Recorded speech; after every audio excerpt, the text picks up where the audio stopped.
இல்லை வணக்கம்ல. இது வாழ்க்கை சீரிஸோட 10வது நாள். இன்னைக்கு காலையில் எந்திரிச்சதுலேருந்து சம்பவத்துக்கு மேலே சம்பவம் தான். எந்திரிச்சு ஜிம்முக்கு போகலான்னு சொல்லிட்டு வீடியோலாம் எடுத்துட்டு ஜிம்முக்கு போனால் அம்புட்டு வீடியோவும் எரேஸ் ஆயிட்டு. எப்படி எரேஸ் ஆச்சுன்னு தெரியவும் இல்லை. வீடியோ போட்டால் வீடியோவும் வரமாட்டேங்க. ஃபுல்லாக பிளாக்காகவே நிற்கிது. காலையிலேயே தும்ப ஆரம்பிச்சிட்டு அப்படியே ஜிம்மை முடிச்சுட்டு வீட்டுக்கு வந்தால் எங்கள் அம்மா பூஸ்ட் போட்டு வச்சுருந்துச்சு.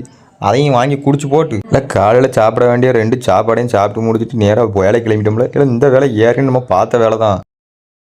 இந்த வேலையை பார்த்துக்கிட்டு இருக்கும்போது இன்னைக்கு இன்னொரு சம்பவம் வேறு நடந்துச்சு. அந்த சம்பவம் வேலை இல்லைன்னா இன்னைக்கு இதில் ஒரு ஃப்ளோர் ட்ராப் ரெண்டு பாத்ரூமில் வைக்க சொன்னாங்க. அதையும் வச்சு முடிச்சுட்டு வீட்டுக்கு 5 மணிக்கெலாம் கிளம்பியாச்சு. இல்லை கிளம்புனவன் சத்த கட்டாமல் வீட்டுக்கு போகலாம்ல. என்னத்துக்கு ஆதரிக்க போனேன். அங்கே 6 மணிக்கு போனால் அவனும் பூரா பயிலும் நின்றுக்கிட்டு போக விட மாட்டாங்கானோ. வீட்டுக்கு போகிறதுக்கு மணி 9 ஆகுது. சரி பயில்வதானே கூப்பிட்டானோ போகலான்னு சொல்லிட்டு போனால் அங்கே ஒரு மூதேவி மனசை கஷ்டப்படுத்துற மாதிரி ஒன்று பேசுது. அந்த வீடியோவையும் பார்த்துட்டு வாங்க. வீடியோ பார்க்கறதும் ஒரு ஃபாலோ பண்ணிட்டு பார்த்தா என்ன செய்யுது.